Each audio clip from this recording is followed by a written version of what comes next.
Yes. ऐसी गलतफहमी के खतरे को भांपते हुए बाबा जी ने कहा कि अगर संगत सत्संग घर के सामने माथा टेकना जारी रखेगी तो इस इमारत को गिरा देने में उन्हें कोई हिचकिचाहट नहीं होगी।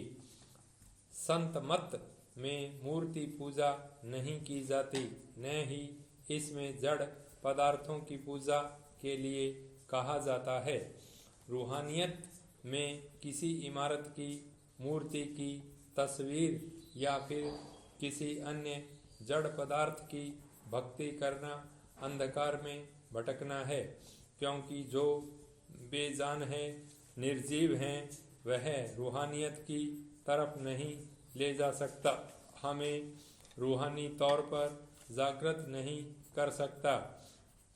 इतिहास पढ़ने से पता चलता है कि तीर्थ स्थान इसलिए बनाए गए ताकि लोग उन जगहों के शांत वातावरण से फायदा उठाकर परमात्मा को याद कर सकें, उसकी भक्ति कर सकें। लेकिन जब हम इन तीर्थ स्थानों की इमारतों को ही पूज्य मानना शुरू कर देते हैं तो क्या होता है?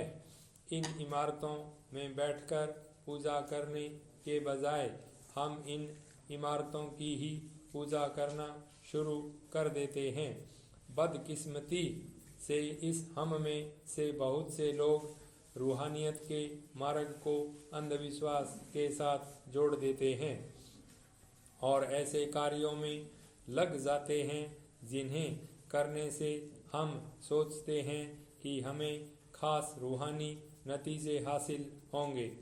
पंडाल में नौजवानों के सवाल जवाब के दौरान एक नौजवान ने कहा कि उसकी माँ और दादी का कहना है कि डेरे जाते हुए उठाए गए हर कदम से हमारे कर्मों का नाश होता है। अब सतगुरु ऐसी सोच के बारे में क्या कहते? उन्होंने बड़े शांत स्वभाव से समझाया कि ऐसे अंधविश्वास का हमारे कर्मों के बोझ को खत्म करने से कोई लेना देना नहीं। अंधविश्वास के साथ कोई काम करने में और उसी कार्य को गहरे भक्ति भाव से करने में बहुत फर्क है। महाभारत में दी गई रानी द्रौपदी की कहानी पर विचार करें। भगवान कृष्ण ने पांडवों के राज परिवार से कहा कि उनके पापों के पश्चाताप को स्वर्ग में तभी स्वीकार किया जाएगा अगर उनके द्वारा किए गए यज्ञ में निम्न और साधारण जाति के महात्मा सुपच्च भोजन स्वीकार करेंगे और आकाश में दिव्य घंटों की ध्वनि सुनाई देगी।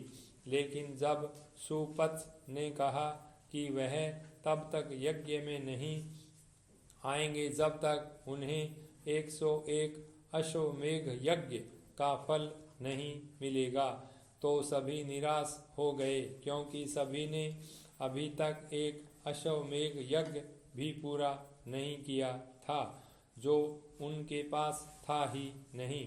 उसका फल वे महात्मा को कैसे देते? जैसा कि आगे की कहानी में आता है कि रानी द्रौपदी ने स्वयं कई स्वादिष्ट पकवान बनाए और महात्मा सुपच्च की कुटिया तक नंगे पांव चल कर गई।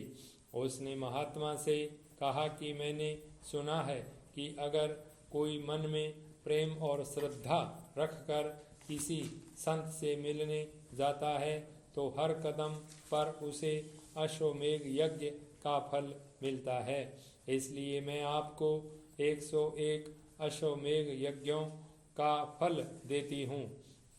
महात्मा सुपच्च ने भोजन स्वीकार कर लिया, लेकिन द्रौपदी को यह देखकर बड़ी हैरानी हुई कि भोजन करने से पहले महात्मा ने सारे पकवान मिला दिए, जैसे कि उन्हें पता ही न हो कि हर पकवान का अपना अलग ही स्वाद था।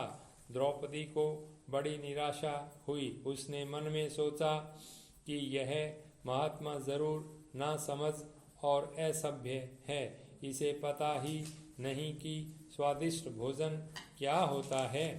सुपथ ने भोजन कर लिया, लेकिन फिर भी आकाश में घंटा नहीं बजा। कोई भी समझ नहीं पा रहा था कि अब क्या करें। तब भगवान कृष्ण ने कहा कि यह द्रौपदी के मन का दोष है।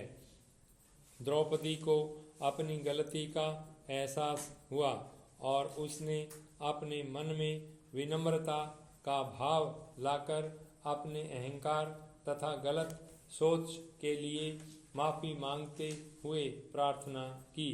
उसी पल घंटे की आवाज़ सुनाई दी। विराम। धर्म ग्रंथों में हम ये कहानियाँ तो पढ़ते हैं, लेकिन इनमें छिपे गूढ़ अर्थ को नहीं समझते। इस कहानी में हमने इस विचार को पकड़ लिया कि किसी संत महात्मा के दर्शन के लिए जाते हुए हर कदम पर पुण्य फल मिलता है, लेकिन कहानी में यह समझाया गया है कि द्रौपदी के कदमों के कारण नहीं, बल्कि उसके मन की विनम्रता के कारण आकाश में दिव्य घंटा बजा था। यह सोचना कि हर कदम के कारण फल मिला अंधविश्वास है, भक्ति नहीं। हम में से कुछ प्रसाद को भी अंधविश्वास के साथ जोड़ देते हैं। हम यह सोचकर किसी बीमार आदमी को प्रसाद दे देते हैं कि प्रसाद खाने से उसकी बीमारी दूर हो जाएगी। इसी तरह हम इस उम्मीद से बच्चों को प्रसाद खिलाते हैं कि इसकी जादुई ताकत से बच्चे रूहानी मार्ग अपना लेंगे। आगे हम और क्या क्या देखेंगे। क्या छोटी छोटी दुकानों पर प्रसाद को पवित्र चीज के रूप में बेचने का धंधा शुरू हो जाएगा। सतगुरु बार बार समझाते हैं कि प्रसाद कोई जादुई गोली नहीं है, उसमें बीमारी दूर करने की कोई ताकत नहीं है। किसी को संत मत पर लाना भी हमारे हाथ में नहीं है, यहाँ तक कि अपने बच्चों को भी नहीं। रूहानी मार्ग अपनाने की इच्छा पूरी तरह से निजी इच्छा है। यह कशिश अंदर से आती है, परमात्मा की ओर से आती है।